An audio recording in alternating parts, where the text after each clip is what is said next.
क्या होता है जब ग्रह नक्षत्र हमारे जीवन पर प्रभाव तो डालते ही हैं, साथ ही डालते हैं हमारे रिश्ते नातों के ऊपर प्रभाव। तो आज इसी विषय पे बात करने जा रही हूँ। मैं मानसा एस्ट्रोलॉजी से आचार्य उर्वशी आप सभी का बहुत बहुत स्वागत करती हूँ। होप करती हूँ आप अच्छे से होंगे। तो बात करने जा रही हूँ कि ग्रह नक्षत्र हमारे रिश्तों पर कैसे प्रभाव डालते हैं। ग्रहों की शुभ स्थिति हमारे जीवन में खुशियाँ भर सकती है और वहीं ग्रहों के अशुभ होने पर हमें कष्टों का सामना करना पड़ता है। कभी कभार हमें लगता है हम बिल्कुल अकेले पड़ गए हैं, मुश्किल समय है, सब छोड़ के चले गए हैं। इसके पीछे भी कारण होता है। कुछ ग्रह हमारे ऊपर भारी होकर चलते हैं, वो रिश्तों को प्रभावित करते हैं। तब ये ऐसी एक रिश्तों के अंदर दरार पैदा हो जाती है और हम समझते हैं कि हमारा मुश्किल वक्त है और हमारे रिश्ते हमें छोड़कर चले गए और हम अकेले हो गए हैं। तो कैसे प्रभाव डालते हैं ग्रह जब खराब होते हैं हमारे रिश्तों के ऊपर। ज्योतिष शास्त्र में वर्णित है कि अगर ग्रह कमज़ोर स्थिति में है तो रिश्ते भी, जो उससे संबंधित रिश्ते होते हैं, वो भी कमज़ोर स्थिति में हो जाएंगे या दरार पड़ जाएगी रिश्तों के अंदर, या तनाव उत्पन्न हो जाएगा। अगर रिश्ते कमज़ोर हैं तो ग्रह भी कमज़ोर होंगे और अगर ग्रह कमज़ोर हैं तो रिश्ते भी कमज़ोर होंगे। जी हाँ, कई जगह आपको रिश्ते ठीक करने पड़ते हैं। आप अपने रिश्तों को मजबूत कीजिए तो ग्रह अपने आप मजबूत हो जाएंगे। इसी विषय पर बात करने जा रही हूँ। सूर्य को सेहत, यश, ऐश्वर्य और सुख का कारक माना जाता है। सूर्य के जन्म कुंडली में कमज़ोर या नीच होने पर अपयश की प्राप्ति होती है। सेहत पर तो असर पड़ता है और पिता के साथ संबंध हमारे खराब हो जाते हैं। अगर सूर्य नीच अवस्था में बैठे हैं या कुपित होकर बैठे हैं या अशुभ ग्रहों से दृष्ट हैं तो पिता के साथ हमारे संबंध खराब हो जाते हैं। अगर आपके साथ भी ऐसा होता है तो सूर्य से लाभ प्राप्त करने के लिए आपको सूर्य के उपाय करने चाहिए। सबसे पहले आपको अपने पिता का सम्मान करना चाहिए, अपने पिता को मनाना चाहिए। आपके पिता के साथ जब रिश्ते अच्छे हो जाएंगे तो सूर्य खुद ब खुद अच्छा फल देना शुरू कर देगा। साथ ही गुड़ डाल करके जल के अंदर कांसे के लोटे में भर करके अर्घ्य देना चाहिए सूर्य भगवान को और पिता का सम्मान करना चाहिए। चंद्रमा को ज्योतिष शास्त्र में मन का कारक तो माना जाता है, धन का कारक भी माना जाता है, द्रव्य है। चंद्रमा के कमज़ोर होने पर मानसिक तनाव का सामना करना पड़ता है। पत्नी को भी इससे कष्ट होता है और माता पिता, माँ से जोड़ करके देखा जाता है चंद्रमा को। जहाँ चंद्रमा को मन से देखा जाता है वहाँ माता से भी जोड़कर देखा जाता है, सुख से देखा जाता है। आपके जीवन के अंदर सुखों की अगर कमी है, माता के साथ नहीं बनती या माता का स्वास्थ्य ठीक नहीं रहता तो आपको करने चाहिए चंद्रमा के उपाय। सबसे पहले माता का सम्मान कीजिए, उनकी सेवा कीजिए और साथ ही आप थोड़े से बताशे शिवलिंग पर रख कर के आइए। इसको करने से आपका चंद्रमा अच्छा होगा और माता के साथ आपके रिश्ते भी अच्छे होंगे और जब रिश्ते अच्छे होंगे तो चंद्रमा आपको शुभ फलों की प्राप्ति देगा और आपके सुख के अंदर वृद्धि करेगा। मंगल को संपत्ति और पराक्रम का कारक माना जाता है। मंगल का संबंध छोटे भाई बहनों से होता है।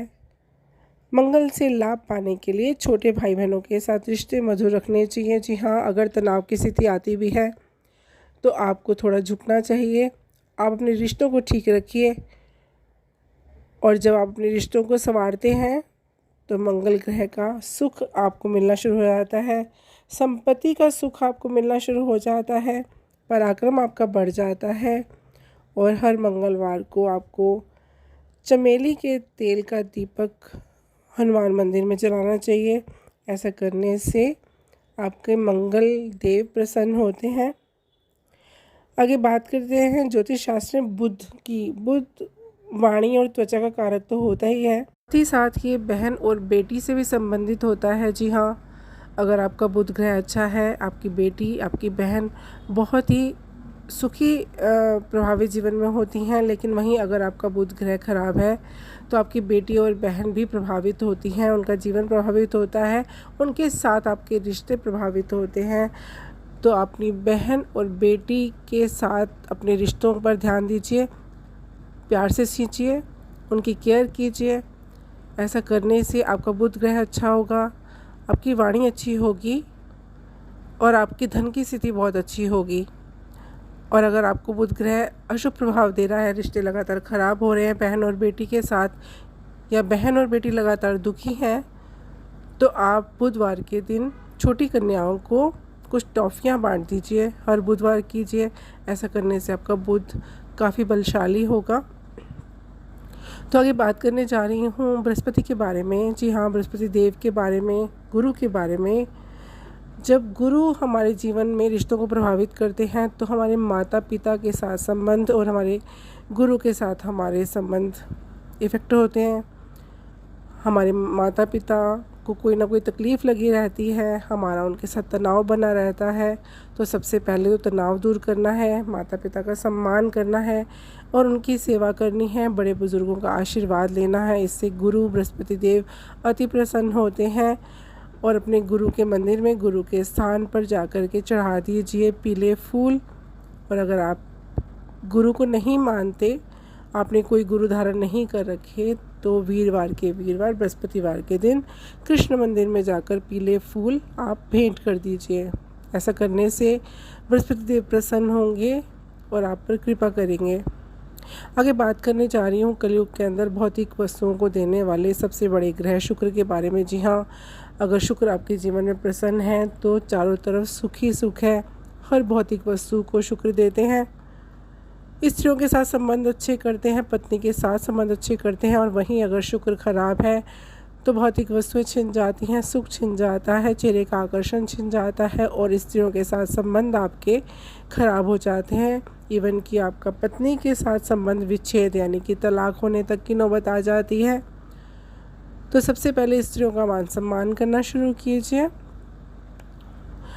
किसी विधवा स्त्री का भूलकर भी अपमान ना करें, इस बात का खास ध्यान रखें। और शुक्रवार के दिन दान कर दीजिए दही का।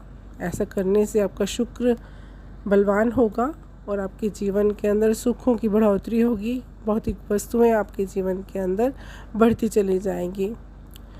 आगे बात करने जा रही हूँ शनि कैसे प्रभावित करता है हमारे रिश्तों को। कौन से रिश्ते हैं जिन्हें शनि प्रभावित करता है। शनि प्रभावित करता है हमसे छोटे लोगों से जुड़े हुए जो हमारे रिश्ते होते हैं, जैसे हमारे कारगर, हमारे अधीन कार्य करने वाले लोग, वो हमसे जुड़े हुए होते हैं जिससे शनि संबंध रखता है।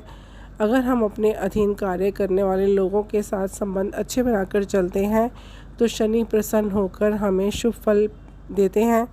और वहीं अगर हमारे अधीनस्थ लोगों के साथ संबंध अच्छे नहीं हैं, हमारे द्वारा उनको कोई किसी भी तरीके की तकलीफ़ दी जा रही है, परेशानी दी जा रही है, तो शनि भगवान कुपित हो जाते हैं। तो अपने अधीनस्थ काम करने वाले लोगों के दुख सुख की तरफ ध्यान दीजिए, अपनी सामर्थ्य के हिसाब से उनकी मदद कीजिए। और हर शनिवार के दिन किसी रिक्शा चालक या ठेला चालक को कुछ भी खाने की वस्तु आप दान कीजिए। ऐसा करने से शनि भगवान प्रसन्न होंगे, नौकरी और रोज़गार के अवसर आपको प्राप्त होंगे और बढ़ेगा आपका व्यापार, नौकरी में होगी तरक्की। तो आगे बात करने जा रही हूँ राहु से। राहु दादा से और ससुराल पक्ष से संबंधित रखता है। अगर आपका राहु उच्च स्थिति में बैठा है तो आपको शिखर पर पहुँचने से कोई रोक नहीं सकता। लेकिन अगर राहु नीच अवस्था में बैठा है तो आपके दादा के साथ संबंध खराब होंगे या दादा को रोग घेर लेंगे और आपके ससुराल पक्ष के साथ भी संबंध अच्छे नहीं होंगे। तो इन रिश्तों को संभालिए, संवारिए। इसको करने से राहु प्रसन्न होते हैं। और हर बुधवार के दिन एक मुट्ठी 7 अनाज लेकर के शनि मंदिर में रख दीजिए। शनि भगवान की दृष्टि की तरफ बिल्कुल ना देखें, उनके चरणों में रख आइए। ऐसा करने से राहु बलवान होता है और आपके रिश्ते भी अच्छे करता है और जीवन में सुख भी पैदा करता है और अच्छी बुद्धि देता है। आगे बात करने जा रही हूँ केतु के बारे में। जी हाँ, जब केतु हमारे जीवन के अंदर उच्च के होकर आते हैं तो हमें संतान पक्ष से बड़ा सुख मिलता है। हमारी संतान बहुत अच्छी होती है, प्रॉपर्टीज़ हमारी बहुत हो जाती हैं, अच्छी होती हैं। यहाँ एक बात का आपको मैं ख़ास ख्याल दिलाना चाहूँगी कि अगर आपका केतु है, केतु की दशाएं चल रही हैं, तो किसी संतानहीन से, जिसकी संतान नहीं है, ना उससे प्रॉपर्टी खरीदें और ना बेचें। संतान से संबंधित रखता है केतु ग्रह। अगर केतु ग्रह आपके जीवन के अंदर अशुभ है तो संतान की पक्ष से आपको निराशा हासिल होती है। जी हाँ, तो कैसे दूर करें इस तकलीफ़ को, क्या उपाय करें जिसको करने से संतान पक्ष की तरफ से आपको आशा की उम्मीदें जगें। अगर आपकी संतान किसी गलत रास्ते पर चल रही है तो सही रास्ते पर आए और आपके रिश्ते अपनी संतान के साथ अच्छे हों और आपको भी संतान की तरफ से सुख प्राप्त हो। जी हाँ, तो आपको करना क्या है, हर मंगलवार के दिन गणेश जी की पूजा अर्चना करनी है, दूर्वा भेंट करनी है गणेश जी को, 5 सुपारी भेंट कीजिए और गणेश जी के आगे प्रार्थना कीजिए, गणेश चालीसा पढ़िए और प्रार्थना कीजिए अपने बच्चों को सही रास्ते पर लाने के लिए और बच्चों के साथ संबंध अच्छे बनाने के लिए। जब आप ऐसा करते हैं, आप गणेश जी को मनाते हैं, तो आपके संतान पक्ष से आपके जो रिश्ते हैं वो बहुत अच्छे होते हैं। वो केतु बहुत अच्छी पोजीशन में आ जाता है। तो ये थी जानकारी कि कैसे ग्रह हमारे रिश्तों को प्रभावित करते हैं। जहाँ उपाय अपना कार्य करेंगे वहाँ हमें खुद को भी तैयार करना होगा पूरी निष्ठा के साथ अपने रिश्तों को संवारने के लिए। तो आप भी कोशिश कीजिए, अपने रिश्तों को संवारिए, कोशिश कीजिए, मधुर बनाइए, कड़वाहट दूर कर दीजिए और उपाय आपकी मदद करेंगे। तो ये थी जानकारी ग्रहों का असर हमारे रिश्तों के ऊपर। होप करते हो आपको मेरा वीडियो पसंद आया होगा। अगर अच्छा लगा हो तो वीडियो को लाइक कीजिए, सब्सक्राइब कीजिए, शेयर कीजिए। खुश रहिए, स्वस्थ रहिए। धन्यवाद।